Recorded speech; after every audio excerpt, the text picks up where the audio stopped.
الحمدللہ رب العالمین والعاقبۃ للمتقین الصلاۃ والسلام علیک یا رسول اللہ۔ میرے محترم سامعین و ناظرین، السلام علیکم ورحمۃ اللہ وبرکاتہ۔ گزشتہ آیت میں آپ نے سماعت فرمایا، اللہ تعالیٰ نے ایمان والوں کو احتیاط کا حکم دیا۔ جب جہاد پر جاؤ، تمہارے سامنے کوئی کلمہ پڑھے، تم سے سلام کرے تو اس کے ایمان میں شک نہ کرو، تحقیق کر لیا کرو۔ ہو سکتا ہے وہ دل سے کلمہ پڑھ رہا ہو، واقعی مسلمان ہو، شک کی بنا پر کسی کو کافر اور قتل نہیں کرنا۔ آج جو آیہ مبارکہ ہے، اللہ تعالیٰ نے جہاد میں احتیاط کا حکم دیا تھا۔ احتمال تھا کہ کوئی یہ شبہ کرتا کہ جب جہاد میں اتنی احتیاط کرنی ہے تو جہاد ہی نہ کیا جائے۔ اللہ تعالیٰ نے آج جو آیہ مبارکہ ہے اس میں جہاد کی فضیلت کو بیان کیا، اور فضیلت کس اعتبار سے؟ جو جہاد کرنے والے ہیں ان کا درجہ اعلیٰ ہے، جو ایمان والے جہاد پر نہیں جاتے ان کا درجہ کم ہے۔ اللہ فرماتا ہے، لا يستوی القاعدون من المؤمنین غیر اولی الضرر والمجاہدون فی سبیل اللہ باموالہم وانفسہم۔ برابر نہیں ہے جہاد سے بیٹھے رہنے والے ایمان والوں میں سے جو جہاد پر نہیں جاتے، لیکن تکلیف اور عذر والوں کے علاوہ۔ ایک صحابی تھے، نابینا تھے۔ جب جہاد کی فضیلت کی آیتیں نازل ہوئیں تو حضور کی بارگاہ میں عرض کی، یا رسول اللہ، میں تو اپنی اس عذر کی وجہ سے، تکلیف کی وجہ سے جہاد نہیں کر سکتا۔ اللہ تعالیٰ نے یہ کلمہ نازل فرمایا، غیر اولی الضرر، جو جہاد نہ کر سکے تکلیف کی وجہ سے، عذر کی وجہ سے، اس کے لیے اس کی نیت تھی کہ اگر طاقت ہوتی، صحت ہوتی تو جہاد پر جاتا۔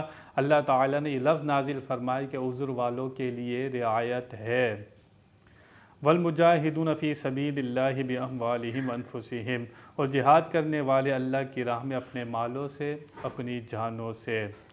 فضل اللہ المجاہدین باموالہم وانفسہم علی القاعدین درجہ، فضیلت دی اللہ نے جہاد کرنے والوں کو اپنے مالوں کے ساتھ اپنی جانوں پر اور بیٹھے رہنے والوں پر درجہ ہے۔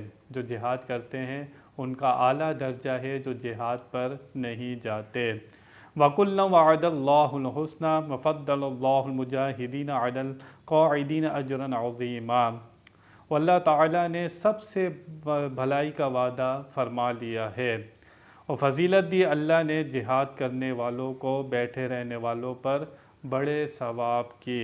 درجات منہ مغفرۃ ورحمہ، یہ درجے ہیں اس کی طرف سے اور مغفرت اور رحمت۔ وکان اللہ غفور الرحیم، اور اللہ بخشنے والا مہربان ہے۔ ایک لفظ آیا یہاں پر آیہ مبارکہ میں، وَكُلًّا وَعَدَ اللَّهُ الْحُسْنَىٰ، اللہ تعالیٰ نے تمام صحابہ سے بھلائی کا وعدہ کر لیا ہے۔ تمام صحابہ سے، جو جہاد پر جانے والے تھے، جو بیٹھے رہنے والے تھے عذر کی وجہ سے، اللہ نے سب کے ساتھ بھلائی کا، جنت کا وعدہ کر لیا۔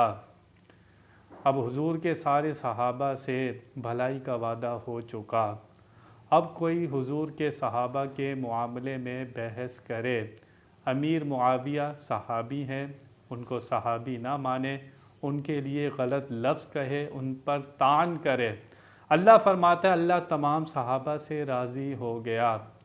پچھلی آیت میں آپ نے سنا کہ ایک صحابی سے غلطی سے مسلمان قتل ہو گیا تھا، مرداس۔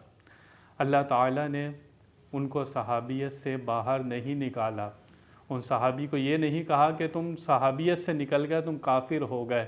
اللہ نے سمجھانے کے لیے آیتوں کا نزول فرمایا۔ غلطی تھی، اجتہادی غلطی تھی، اللہ تعالیٰ نے معاف فرما دیا۔ وَكُلًّا وَعَدَ اللَّهُ الْحُسْنَىٰ، اللہ تعالیٰ نے تمام صحابہ سے بھلائی کا وعدہ کر لیا ہے۔ اس میں صدیق اکبر، حضرت عمر فاروق، عثمان غنی، ان تین صحابہ کو برا بولنے والے لوگ ہمارے درمیان موجود ہیں۔ اور یہ کون لوگ ہیں؟ یہ عشرہ مبشرہ ہیں۔ عشرہ 10 کو کہتے ہیں، مبشرہ خوشخبری کو کہتے ہیں۔ ان 10 صحابہ کے لیے، جن میں یہ چاروں صحابہ شامل ہیں، 10 صحابہ ایسے ہیں کہ نبی پاک صلی اللہ علیہ وسلم نے دنیا میں ان کو جنت کی خوشخبری دی ہے۔ اور آج کوئی ان کو مسلمان نہ مانے، ان صحابہ کے لیے غلط باتیں کرے، وہ اپنا ایمان ضائع کرتا ہے۔ ان صحابہ کی شان تو اللہ تعالیٰ بیان فرما رہا ہے، وَكُلًّا، یہ کل کا لفظ سب پر بولا جاتا ہے، وعد اللہ، اللہ نے وعدہ کر لیا حسنہ، بھلائی کا۔